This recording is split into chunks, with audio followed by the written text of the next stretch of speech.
Nick and I talked about slopes of a line.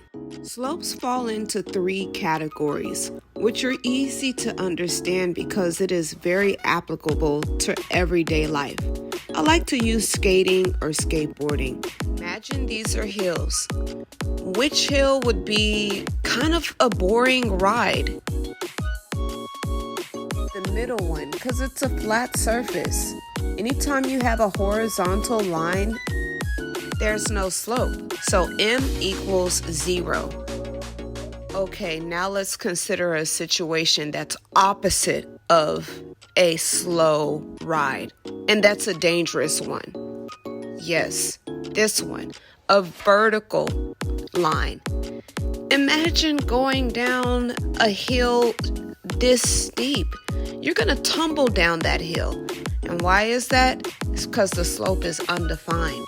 It doesn't exist. It's not a hill. It's a quick trip to somebody's emergency room. Most of the slopes you'll see are the diagonal ones, so let's look at this one.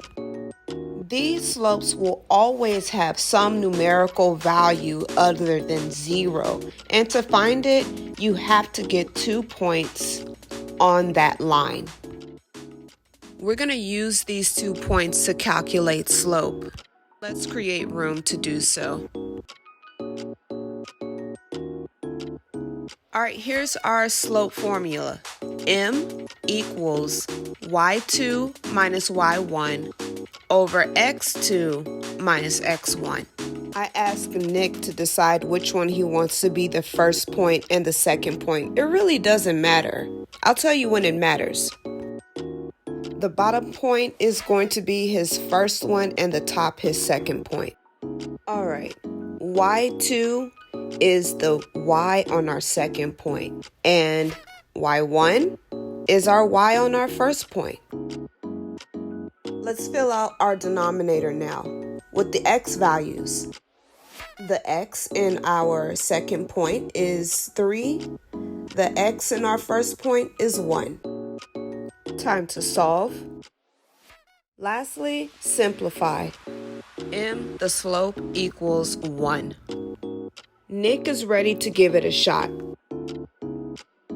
He has his 2 ordered pairs. He has his equation.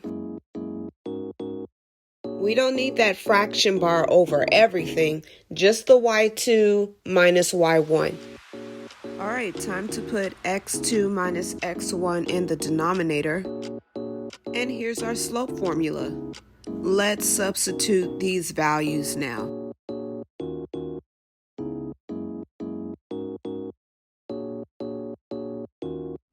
Now we solve and simplify if possible. In this case, we also end up with a slope of 1. That doesn't always happen though. And there you have it. That's how you calculate slope given 2 points.